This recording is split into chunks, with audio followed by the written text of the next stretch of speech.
मैं हूं अमलेश कुमार वर्मा और आप देख रहे हैं एबी स्मार्ट कोचिंग क्लासेज। और आज हम लोग साइंस के दूसरे चैप्टर जिसका नाम है अम्ल क्षार एवं लवण, इस चैप्टर को पढ़ने जा रहे हैं। अम्ल क्षार एवं लवण क्या होता है, अम्ल किसे कहते हैं, क्षार क्या होता है यानी क्षारक क्या होता है और लवण क्या होता है। इस चैप्टर में हम इन तीनों के भौतिक गुणधर्म, रासायनिक गुणधर्म, इनकी परिभाषा और इसके बाद हम लोग लवण के प्रकार को पढ़ेंगे और विशेष तौर पे अम्ल एवं क्षार की पहचान करने वाले सूचक को पढ़ेंगे। सूचक कैसे होते हैं, सूचक से हम कैसे अम्ल एवं क्षार की पहचान करते हैं, इसको पढ़ेंगे। अब उसके बाद हम लोग पढ़ेंगे पीएच स्केल क्या होता है, पीएच पैमाना क्या होता है। तो चलिए हम लोग इस चैप्टर के अंतर्गत अम्ल को पढ़ते हैं। अम्ल क्या होता है, तो आपने बहुत से ऐसे पदार्थ खाए होंगे जो स्वाद में खट्टे लगते हैं। तो अम्ल की आप पहचान बताना चाहें तो सबसे पहला अच्छा पहचान यही है कि अम्ल स्वाद में क्या होते हैं, खट्टे होते हैं। यानी कि आप अचार खाते हैं तो अचार स्वाद में खट्टे होते हैं। तो क्या कभी आपने सोचा होगा कि अचार खट्टे क्यों होते हैं, आखिर अचार में क्या है। नींबू खाते हैं, नींबू में क्या है। संतरा खाते हैं, संतरे में क्या है जो खट्टा लग रहा है। तो वो सारे आपके पदार्थ जो आपको खट्टे लग रहे हैं, इन सारे स्रोतों में वो सब के सब क्या हैं, किसी न किसी रूप में एक अम्ल के ही एग्जाम्पल हैं। उनमें अलग अलग प्रकार के क्या पाए जाते हैं, अम्ल पाए जाते हैं, जिसके कारण हम खाते हैं तो वस्तुएं क्या लग रही हैं, हमें खट्टी लग रही है। जैसे अचार में एस्टिक अम्ल पाया जाता है, ठीक, तो वो हमें खट्टा लग रहा है, किसके कारण लग रहा है, एस्टिक अम्ल के कारण। तो साफ साफ शब्दों में आप कह सकते हैं कि अम्ल क्या होते हैं, अम्ल स्वाद में खट्टे होते हैं। और आती है बात कि इसको हम कैसे समझेंगे कि ये अम्ल है कि क्या है। तो एक लिटमस पेपर होता है, यानी अम्ल स्वाद में खट्टे तो होते हैं, परंतु हम कैसे जाने बिना चखे हुए कि इसमें आपका अम्ल है या नहीं है। तो उसके लिए हम एक पेपर का यूज करते हैं, उस पेपर को बोलते हैं लिटमस पेपर या लिटमस पत्र। क्या बोला जाता है, लिटमस पत्र।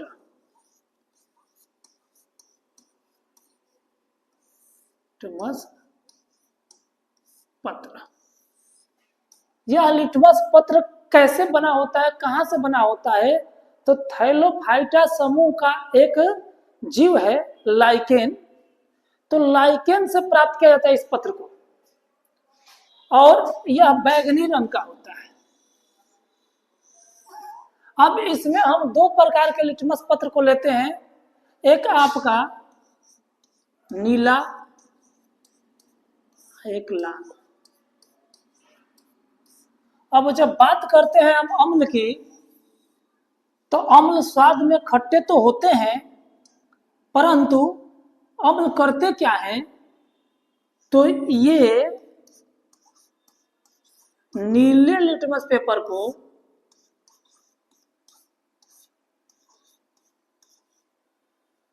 ये नीले लिटमस पत्र को लाल कर देते हैं।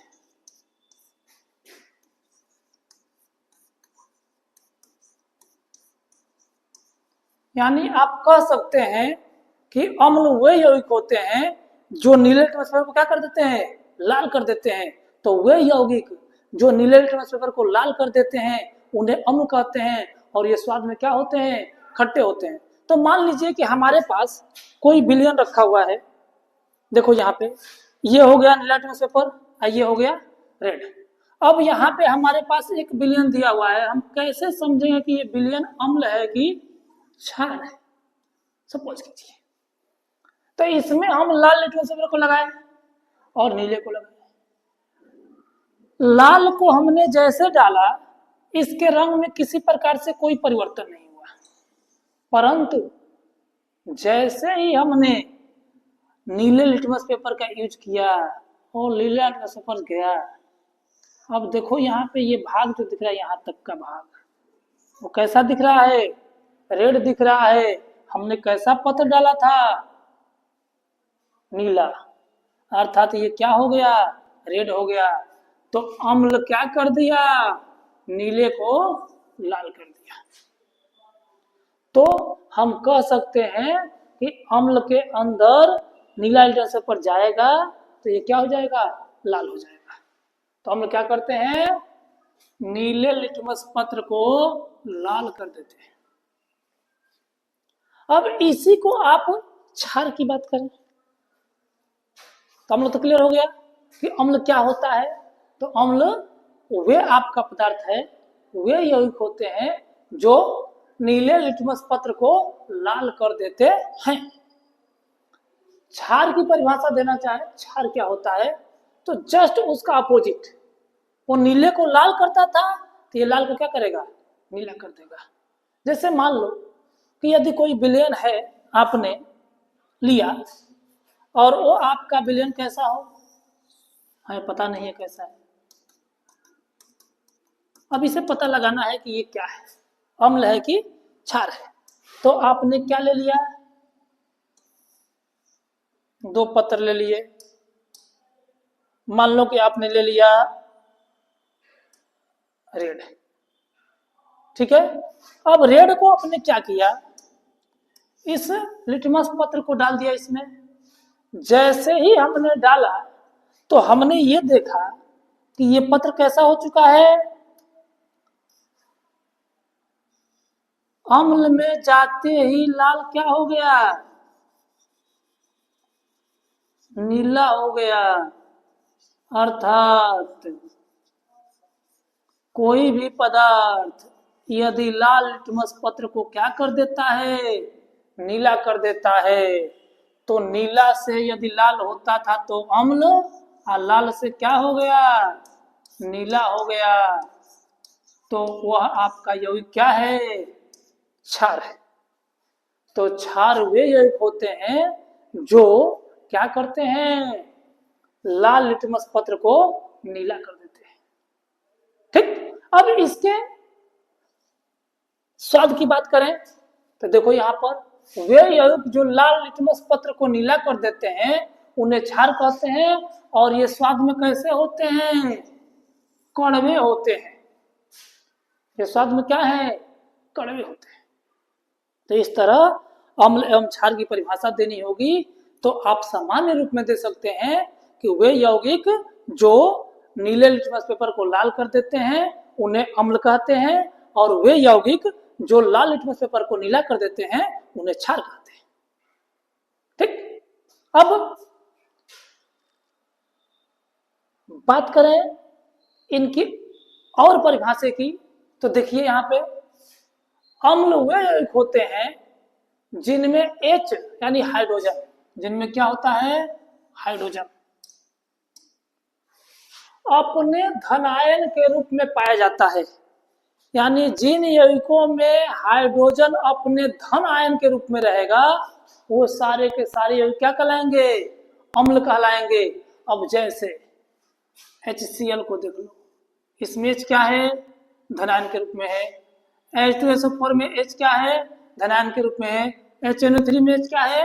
धन आयन के रूप में है। तब यहाँ पे ये धन है, यहाँ पे भी ये धन के रूप में है, यहाँ पे भी ये क्या है? धन के रूप में है। अर्थात जिन यौगिकों में हाइड्रोजन अपने प्लस आयन के रूप में मौजूद रहेगा उन यौगिकों को हम क्या कहेंगे? अम्ल कहेंगे। ठीक। जैसे आपका एग्जाम्पल हो गया। अब उसी प्रकार से क्षार की जब परिभाषा देंगे तो वे यौगिक जिनमें OH माइनस आयन क्या पाया जाएगा? OH minus ion. इसमें H धनायन था, इसमें क्या होगा? OH माइनस आयन होगा, उपस्थित होता है, उन्हें हम क्षार कहते हैं या वह क्षार कहलाता है। जैसे NaOH, CaOH का ट्वाइस, MgOH का ट्वाइस, इस MgOH के टेस्ट को हम बोलते हैं मिल्क ऑफ मैग्नीशिया। ठीक है, याद रखिएगा, MgOH ट्वाइस को क्या बोलते हैं? मिल्क ऑफ मैग्नीशिया के नाम से जानते हैं। अब देखो, क्षार की एक और परिभाषा है, धात्विक ऑक्साइड भी क्षार होते हैं। यानी कि धातु के साथ यदि ऑक्सीजन की क्रिया करा दो, कोई भी मेटल हो, यदि वो ऑक्सीजन से क्रिया करता है तो मेटल ऑक्साइड बनाएगा, और मेटल ऑक्साइड सारे के सारे क्या होते हैं? क्षार होते हैं। मेटल ऑक्साइड क्या होते हैं? क्षार होते हैं। तो वे यौगिक जो धातु के साथ आपका हाइड्रोक्साइड मिला हो या धातु के साथ क्या मिला हो? ऑक्सीजन मिला हो, तो धात्विक हाइड्रोक्साइड एवं धात्विक ऑक्साइड दोनों क्या होते हैं? क्षार होते हैं। अब बात आती है कि धात्विक हाइड्रोक्साइड और धात्विक ऑक्साइड क्षार होते हैं, तो क्षारक क्या होते हैं? आखिर क्षारक क्या होते हैं? तो जितने आपके क्षार में यदि OH वाला पाया जाएगा क्षार, वो सब का सब क्या होगा? क्षारक होगा। OH जिसमें होगा, यानी धात्विक हाइड्रोक्साइड क्या होते हैं? क्षारक होते हैं। क्षार तो सभी हैं, लेकिन क्षारक कौन है? जिनमें OH माइनस आयन पाया जाएगा, जिनमें OH रहेगा, वो क्या कहलाएगा? क्षारक कहलाएगा। और आप इस तरह से कह सकते हैं कि सभी क्षारक क्षार होते हैं, परंतु सभी क्षार क्षारक नहीं होते। देखिए नोट, सभी क्षारक क्षार होते हैं, परंतु सभी क्षार क्षारक नहीं होते। जैसे NaOH क्षारक है और क्षार भी है, क्योंकि इसमें OH है तो क्षार भी है और क्षारक भी है। परंतु CaO, यानी कि यहाँ पे CaO को देखें तो ये क्षार है, परंतु OH नहीं है, तो क्षारक नहीं है। तो जिनमें OH पाया जाएगा वही क्या होगा? क्षारक होगा। ठीक, ये बात रही किसकी? अम्ल एवं क्षार की।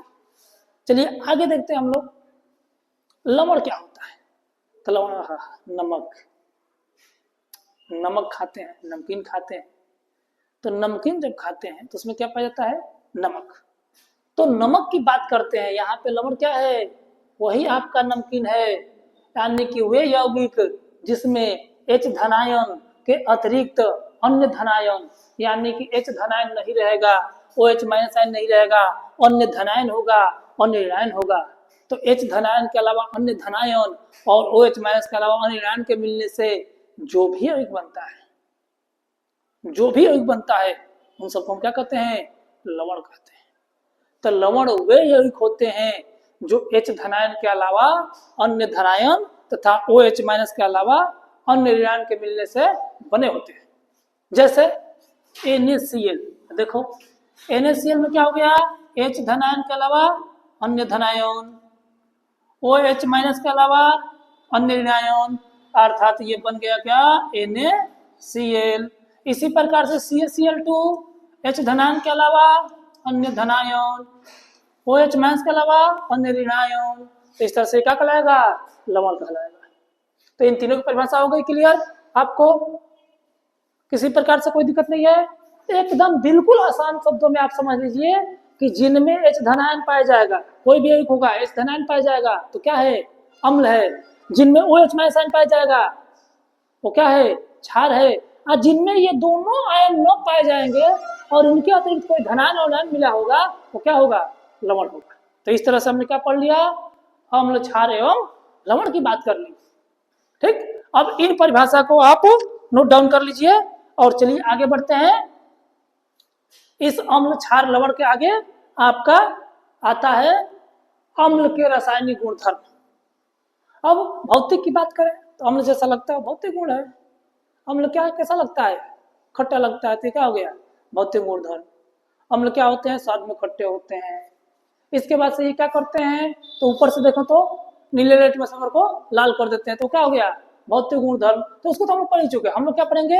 अम्ल के रासायनिक गुणधर्म। रासायनिक गुणधर्म क्या होते हैं? रासायनिक गुणधर्म का मतलब क्या है?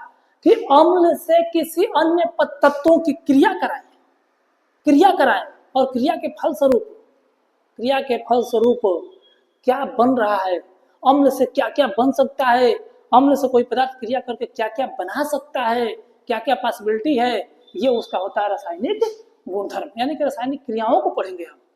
तो देखिए यहाँ पर पहली क्रिया करा अम्ल की धातु से क्रिया, हम आगे कराते हैं, देखिए पन्ने पे आपको अम्ल। तो सिंपल सी बात है कि अम्ल कौन होगा, HCl एक अम्ल है, तो अम्ल हो गया। अब इसकी क्रिया हम कराएं किससे, धातु से। तो अम्ल की किससे क्रिया कराने की बात कर रहे थे हम लोग अभी, धातु से। धातु क्या होता है, सोडियम हो गया, मैग्नीशियम हो गया, पोटेशियम हो गया, कैल्शियम हो गया, ये सब क्या है, धातु है। तो अम्ल की हम धातु से क्रिया कराते हैं, तो दूगो इसको ले लें, दूगो इसको ले लें, ठीक है। अब देखो अम्ल की धातु से क्रिया कराने पर क्या बनता है, तो देख लो। अब अम्ल यहाँ पे Cl है और यहाँ पे क्या है, Na है। तो जैसे ही अम्ल की धातु से क्रिया कराएंगे तो Na और Cl क्या होगा, आपस में मिल करके आप बना लेगा क्या, 2NaCl, और क्या निकल जाएगा, हाइड्रोजन गैस निकल जाएगा। इस तरह से आप कह सकते हैं कि अम्ल की क्षार से क्रिया कराने पर क्या बनता है, लवण बनता है, और क्या होता है, हाइड्रोजन गैस बाहर निकलती है।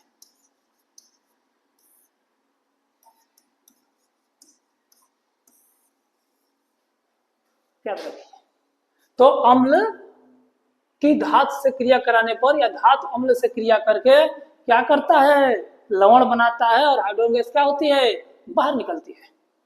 अब इस हाइड्रोजन गैस की एक अपनी पहचान होती है। जैसे ही हाइड्रोजन गैस बाहर निकलेगा,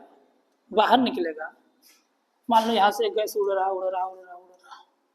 हाइड्रोजन गैस बाहर उड़ रहा है, और हमको जानना है कि इससे निकलने वाले गैस में हाइड्रोजन है कि नहीं है, इसकी पहचान करनी है। तो आप क्या करेंगे, आप इसके आगे जलती हुई एक मोमबत्ती ला देंगे, और जैसे ही जलती मोमबत्ती को यहाँ पे लाएंगे तो आपको एक विशेष ध्वनि उत्पन्न होगी, फट फट की ध्वनि। यानी मोमबत्ती के लौ को यहाँ पर लाने पर आपको निकलेगा क्या, फट फट की ध्वनि। और यह आपका फट फट की जो ध्वनि है, ये पहचान कराती है कि उड़ने वाली गैस क्या है, हाइड्रोजन है। तो हाइड्रोजन एक ऐसी गैस है जो मोमबत्ती को ले जाने पर उस पर क्या करती है, फट फट की ध्वनि देती है। तो इससे हमको ये समझ में आ जाएगा कि निकलने वाला गैस क्या था, हाइड्रोजन था। देखिए परिभाषा को, अम्ल की धातु से क्रिया कराने पर लवण बनता है और हाइड्रोजन गैस क्या होती है, बाहर निकलती है।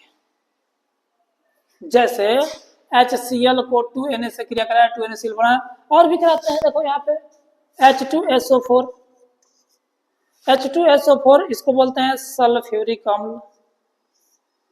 सल्फ्यूरिक अम्ल की क्रिया हमने करा दिया Zn से, तो क्या बन गया, ZnSO4, और ZnSO4 क्या है, लवण है, और H2 क्या हो गई, बाहर निकल गई। तो इस प्रकार से किसी भी अम्ल की धातु से क्रिया कराओगे तो क्या होगा, लवण बनेगा और हाइड्रोजन गैस क्या होगी, बाहर निकलेगी। क्लियर हो गया। देखो बच्चों, ये बहुत ही आपका नॉर्मल और आसान टॉपिक है। बिना आप घबराए, बिना हेटेज हुए आप ध्यान से देखें, एक एक बात को समझें, तो इसको समझते समय ही आपको पूरी बात याद हो जाएगी, कहीं कुछ आपको लिखना भी नहीं पड़ेगा। परंतु यदि आप नोट्स बना लेते हैं तो आपके लिए बेटर है। आपने क्या देख लिया कि अम्ल के धातु से क्रिया कराने पर क्या होता है, लवण बनता है और हाइड्रोजन गैस क्या होती है, बाहर निकलती है। अब इसी अम्ल की हम किससे क्रिया कराते हैं, अगली अपक्रिया धातु कार्बोनेट या धातु हाइड्रोजन कार्बोनेट। धातु कार्बोनेट का मतलब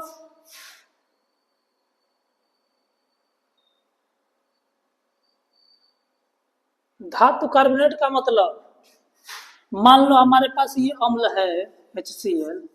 अब धातु कार्बोनेट का मतलब, कार्बोनेट होता है CO3, जो 9th में आपने पढ़ा था, CO3 पर माइनस। इसके साथ हम क्या ला दें, धातु लगा दें, तो क्या कहलाएगा, धातु कार्बोनेट। तो अब हमारे पास सपोज करो कि सोडियम एक धातु है, सोडियम में क्या होता है, 1+ होता है, तो 1+ होता है, इस पर 2 माइनस है। तो अगर 2 हम सोडियम ले लें तो क्या हो जाएगा, ये न्यूट्रल हो जाएगा और क्या बन जाएगा, Na2CO3। और इसी की क्रिया हम किससे करा दें, इससे करा दें, प्लस में Na2CO3। अब बताओ फिर ये Cl क्या होगा, Na के साथ निकलेगा, कौगो Na है 2 गो, तो कौगो Cl चाहिए 2 थे, तो 2 थे हमने Cl ले लिया। अब क्या बन जाएगा, फिर बन जाएगा वही 2NaCl बन गया। अब देखो क्या हुआ, ये तो लवण बन गया, परंतु और क्या पॉसिबिलिटी दिख रही है, 2 H है यहाँ पर, तो इसके एक O से ये 2 H क्रिया करेगा तो क्या बना लेगा, जल। और देखो क्या निकल जाएगा, बच्चा है एक कार्बन और 2 ऑक्सीजन, तो क्या निकल जाएगा, कार्बन डाइऑक्साइड। तो आप क्या कह सकते हैं कि अम्ल की बाबू क्रिया कराएंगे हम किससे, सोडियम कार्बोनेट से, तो क्या बनेगा, NaCl, जल और कार्बन डाइऑक्साइड क्या होगा, बाहर निकलेगा। तो इस तरह से आप कह सकते हैं कि अम्ल की धातु कार्बोनेट से क्रिया कराने पर लवण, जल एवं कार्बन डाइऑक्साइड का निर्माण होता है। नहीं हो गया, तो देख लो, अम्ल की धातु कार्बोनेट या धातु हाइड्रोजन कार्बोनेट से क्रिया कराने पर लवण, जल एवं कार्बन डाइऑक्साइड का निर्माण होता है। क्लियर हो गया। अब देख लो 2NaCl Na2CO3 का क्रिया करा दिए तो बन गया लवण, जल एवं का निकल गया कार्बन डाइऑक्साइड। इसी तरह धातु हाइड्रोजन कार्बोनेट का मतलब कि देखो एगो धात हाइड्रोजन आ कार्बोनेट, तो क्या बोल जाई, धात हाइड्रोजन कार्बोनेट। जब इससे क्रिया हम करा देंगे तो फिर वही बन जाएगा लवण, जल एवं कार्बन डाइऑक्साइड। तो इस तरह से हमने दूसरी अवक्रिया भी पढ़ ली, ये पहली रही और ये क्या रही, दूसरी। तो 2 अवक्रिया हमने पढ़ लिया, कौन कौन, अम्ल की धातु से क्रिया कराने पर लवण, जल, लवण एवं क्या बनता है, हाइड्रोजन गैस बाहर निकलती है, जबकि धातु कार्बोनेट और धातु हाइड्रोजन कार्बोनेट से क्रिया कराने पर लवण, जल एवं कार्बन डाइऑक्साइड का निर्माण होता है। ठीक है, ये तो दोनों हो गए। अब बचा क्या आपके पास, अम्ल की हम क्षार से क्रिया करा दें, अम्ल की क्या करा दें, क्षार से क्रिया। देखिए क्या करते हैं,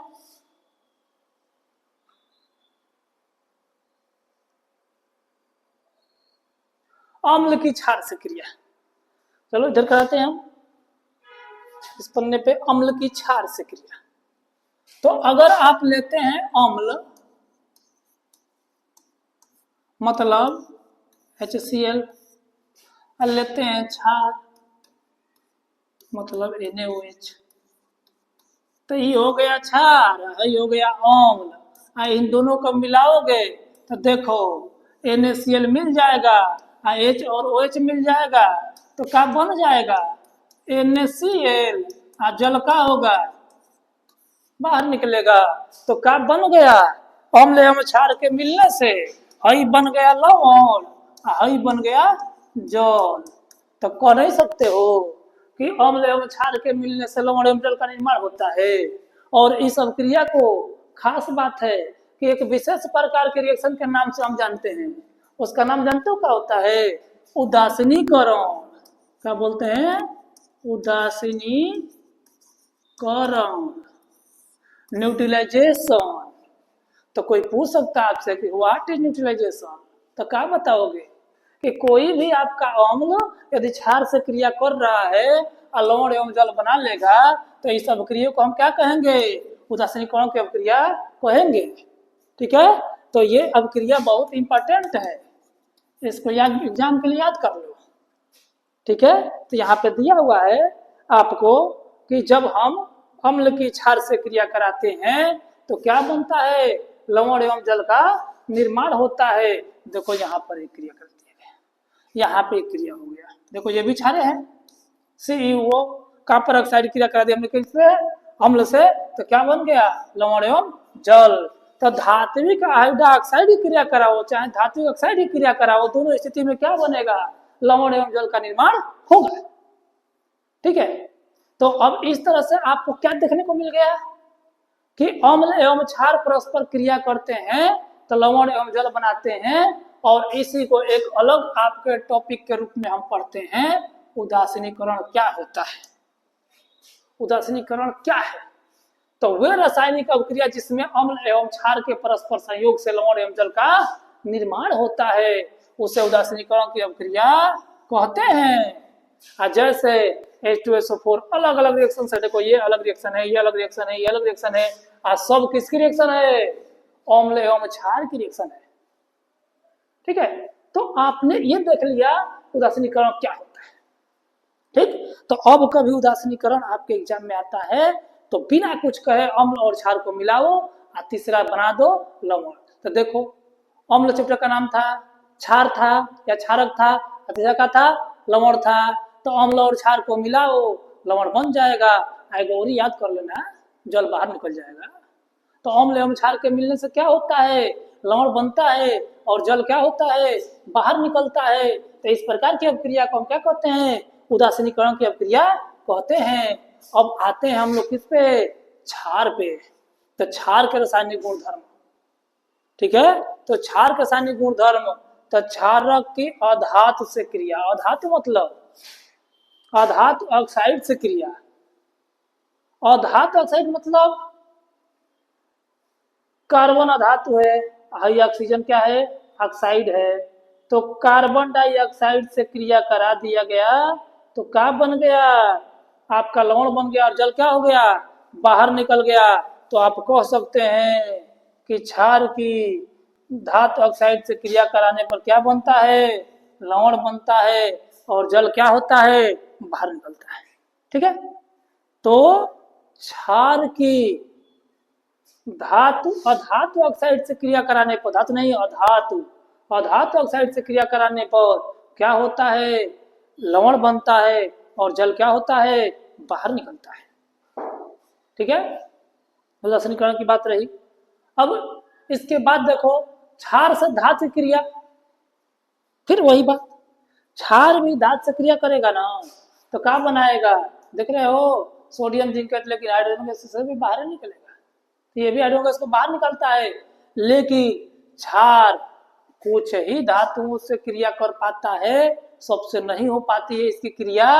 अब ये क्योंकि धात्विक हाइड्रोक्साइड होते हैं, क्षार क्या होते हैं, धात्विक हाइड्रोक्साइड होते हैं, अतः धातु की क्रिया इससे करानी होती है, तो ये प्रतिकर्षण के द्वारा क्रिया नहीं करना चाहते, अतः यहाँ पर आप क्षार कुछ धातुओं से ही क्रिया कर उत्पाद देते हैं। जैसे में NaO से जिंक का क्रिया कराने पर क्या बना है, सोडियम जिंकेट का निर्माण हुआ है और हाइड्रोजन गैस क्या हुई है, बाहर निकली है। तो इस बात को याद रख लीजिएगा, यह आपके एनसीईआरटी में दिया हुआ है, इस टॉपिक को याद रखिएगा। ठीक है, अब क्षार की अम्ल से क्रिया, तो सिंपल सी बात है कि अम्ल की क्षार से कराओ या क्षार से अम्ल की कराओ, दोनों तो बातें कही ना है। हम अम्ल में क्षार को डालें, क्षार में अम्ल को डालें, अब क्रिया दोनों की होगी। आप परस्पर दोनों अभिक्रिया करके क्या करते हैं, लवण एवं जल बनाते हैं। तो वही बात है, क्षार की अम्ल से क्रिया कराने पर लवण एवं जल का निर्माण होता है, बात वही हो गया। ठीक है, तो यहाँ पे आप एक लाइन में ये भी लिख सकते हैं कि क्षार की अम्ल से क्रिया कराने पर लवण एवं जल बनता है। ठीक, कोई दिक्कत नहीं है।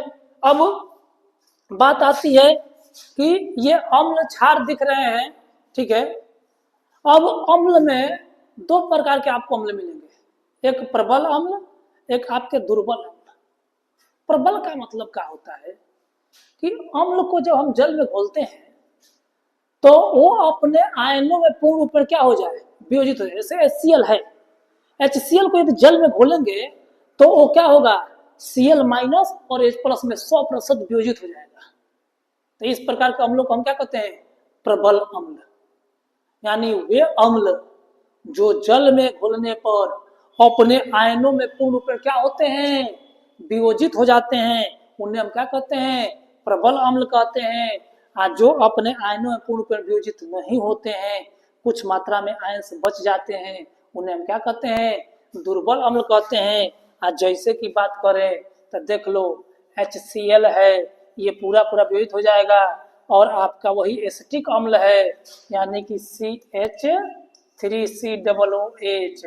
इसको जब हम जल में घोलेंगे तो ये प्लस और ये माइनस बनेगा, परंतु पूरा का पूरा आयन्स वियोजित नहीं होगा, अतः यह एक क्या है, दुर्बल अम्ल है। H2SO4 क्या है, आपका प्रबल अम्ल है। HCl क्या है, प्रबल अम्ल है। तो जो आपके अम्ल जल में घोलने पर पूर्ण रूप में वियोजित हो जाते हैं, अपने आयनों में टूट जाते हैं, उन्हें हम प्रबल अम्ल कहते हैं। और जो नहीं होते हैं क्या कहते हैं, दुर्बल अम्ल कहते हैं। ठीक है, चलिए ये बातें रही प्रबल और दुर्बल की। अब इसके बाद आते हैं जो मैं बोल रहा था, लवण। लवण परिवार की बात करते हैं। लवण के प्रकार हैं, लवण कई प्रकार के होते हैं। जैसे आपका सामान्य लवण, जो हम लवण बोल रहे थे कि अम्ल एवं क्षार के मिलने से लवण बनता है, तो उसमें से H धनायन और OH माइनस पूरा पूरा हट जाता था, अब बस रहता था क्या, अन्य धनायन और अन्य ऋणायन। वैसे लवणों को हम क्या कहते हैं, सामान्य लवण।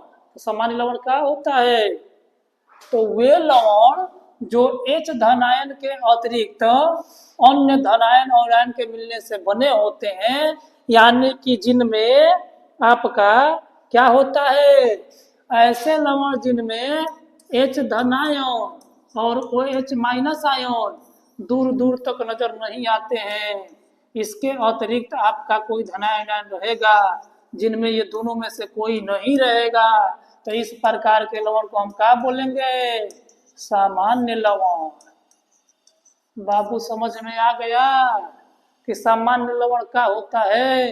अब जो नमक हम लोग खाते हैं उसमें Na और Cl है, अब उसमें Na और Cl के अलावा न तो कोई H है और न तो OH है, तो पूरा Na और Cl ही है, अर्थात उसमें कहीं दूर दूर तक इन दोनों आयनों का जिक्र नहीं है, तो समझ लेना कि वो लवण क्या है, सामान्य लवण है।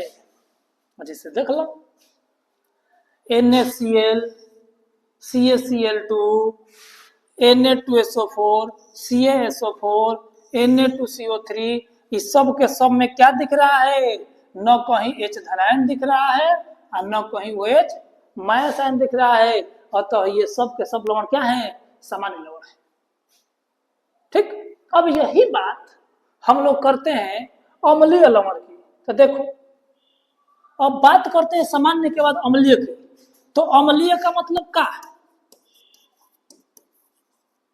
मतलब H धनायन का जिक्र थोड़ा बहुत होना चाहिए, नहीं चाहिए, चाहिए। काहे कि जब H धनायन आएगा तबे तो अम्लीय कहलाएगा, काहे कि तो सामान्य है। अब इसी के अंदर हम क्या कर दें, H धनायन को पेश दें, लो भैया तुम H धनायन इसके अंदर घुसो। तो कोई ऐसा लवण हमारे पास हो, जैसे मान लो Na2CO3, अब इसमें से हमको H धनायन को लगाना है, तो एगो Na प्लस को क्या करना पड़ेगा, हटाना पड़ेगा, कहेगा कि बाबू तू एगो हट जा, ठीक, हम भाई इसके साथ मिल जाए, तो हई दूगो प्लस हो गई ना सन, आई दूगो माइनस, अर्थात हई जो बन गया ना वो क्या बन गया, Na प्लस ICO3 पर माइनस, अब बीचवा में क्या आके घुस गया है, देख रहे हो, H किसका गुण है, अम्ल का, अर्थात ऐसे लवण है प्लस माइनस बांटे तो लवण तो है, लेकिन किसके अंदर क्या आ गया, H प्लस आ गया, अर्थात ये कैसा लवण है, अम्ल की मात्रा आ चुकी है, तो अम्लीय लवण। मतलब कि ऐसे लवण जिनमें आंशिक रूप से H धनायन पाए जाते हैं, H धनायन आंशिक रूप से थोड़ा बहुत रहेंगे, तो उसे हम अम्लीय लवण कहेंगे। ठीक है, देखिए तो वे लवण जिनमें आंशिक रूप से H धनायन क्या होते हैं, उपस्थित होते हैं, उन्हें हम क्या कहते हैं, अम्लीय लवण कहते हैं। जैसे देख लो NaHCO3, NaHSO4, NaH2PO4, इस सब में क्या है H H H आंशिक रूप से है, अतः यह क्या है अम्लीय लवण है। तो हमने सामान्य पढ़ा, अम्लीय पढ़ा, अब इसी का उल्टा पढ़ा क्षारीय लवण। अब देखो क्षारीय लवण कहते ही हम लोग क्या समझ में आ गया कि भैया इसमें OH रहना चाहिए, नहीं रहेगा तो हम कैसे मानेंगे कि क्षार गुण है। तो जिनमें OH रहेगा, जैसे मान लो Ca बा Cl बा, ठीक, इसके बीच में क्या लगा दो OH लगा दो, तो क्या बन गया एगो OH आ गया। तो इस पे दूगो प्लस होता है, इस पर एगो माइनस होता है, इस पे एगो माइनस होता है, दूगो माइनस को दूगो प्लस क्या कर गए खा गए, और एक क्या बन गया यौगिक। तो इस तरह से आप कह सकते हैं कि CaOH और Cl क्या है एक प्रकार का क्षारीय लवण है, यानी आंशिक रूप से OH पाया जा रहा है, तो क्या कहलाएगा क्षारीय लवण। तो नहीं हो गया कि वे यौगिक जिनमें आंशिक रूप से OH माइनस आयन उपस्थित होते हैं क्षारीय लवण कहलाते हैं। जिसे देख लीजिए FeOH का ट्वाइस Cl, तो Fe बा 3 गो प्लस बा F, 2 गो माइनस, एगो माइनस, 3 गो माइनस 3 गो प्लस को क्या कर दिया न्यूट्रल कर दिया, लवण बन चुका है, लेकिन इसमें OH आंशिक रूप से है, तो क्या कहलाएगा क्षारीय। ठीक है, देख लो इस तरह से आप द्विक लवण की बात करेंगे कि द्विक लवण क्या होते हैं। देखो ऐसे लवण जो द्विक, द्विक का मतलब दुगो, तो दुगो लवण से बना होगा, तो दो सामान्य लवणों के क्रिस्टलीकरण से बनते हैं, तो दुगो सामान्य लवण के जल के साथ मिला दो, तो जब बन जाई कोनो लवण तो क्या कहल जाई द्विक लवण। तो ऐसे लवण जो दो सामान्य लवणों के क्रिस्टलीकरण से बनते हैं उन्हें हम क्या कहते हैं द्विक लवण कहते हैं। आज जैसे सबसे अच्छा उदाहरण फिटकरी के बाद K2SO4 Al2SO4 का थराएस क्या होता है 24H2O। तो देख लो हई एगो दिखता लवण K2SO4 का हो सामान्य लवण जना में OH प्लस नहीं खे, हई का हो Al2SO4 के थरायस, ये भी क्या है सामान्य। आ दूगो समान लवण के साथ क्या कर दो क्रिस्टलीकरण करा दो, H से क्रिया करा दो, तो क्या हो गई द्विक लवण। एक करे के का बोल जाला जो जल मिलल बाटे, जब वो जल के अणु मिल जाई एक बोल जाला क्रिस्टलन का जल, यानी क्रिस्टलीकरण में जो जल लगा हुआ है वो क्या कहलाएगा क्रिस्टलन का जल कहलाता है। तो अब देखिए यहाँ पे हम द्विक लवण की बात कर रहे हैं, उसको बताइए आगे बढ़ लेंगे। तो ऐसे लवण जो दो लवणों या दो सामान्य लवणों के क्रिस्टलीकरण से बनते हैं उन्हें हम द्विक लवण कहते हैं। तो जैसे मोहर लवण हो गया FeSO4 NH4 का ट्वाइस SO4 6H2O, ये मोहर लवण है। ये क्या है फिटकरी है, या दोनों कौन सा लवण है द्विक लवण है।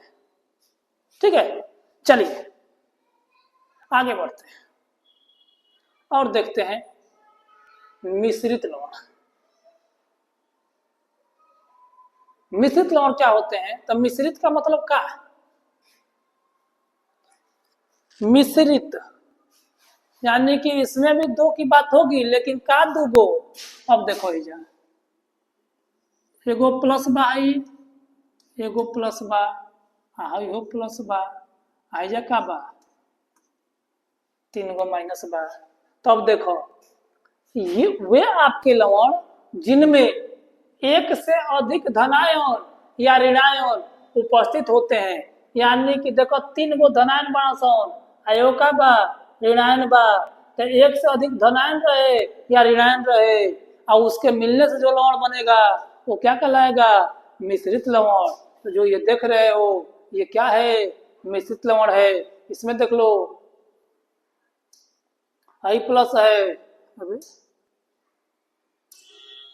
ये भी प्लस है, ये भी प्लस है, I क्या है दुगो माइनस, तो एक से अधिक धनायन है और ये क्या हो गया ऋणायन हो गया। यहाँ पे देख लो एगो प्लस है हयो माइनस है, हयो माइनस है, तो क्या बन गया एगो प्लस तो दूगो प्लस एगो पर प्लस और दूगो पर माइनस, तो क्या हो गया, एक या एक से अधिक या तो धनायन हो या तो ऋणायन हो, तो दूगो धनायन रहे एगो ऋणायन रहे, एगो धनायन रहे दूगो ऋणायन रहे, कुछ भी रहे, कहने का मतलब है कि एक या एक से अधिक क्या होना चाहिए, धनायन ऋणायन होने चाहिए। ऐसे लवण को हम क्या कहते हैं, मिश्रित लवण कहते हैं।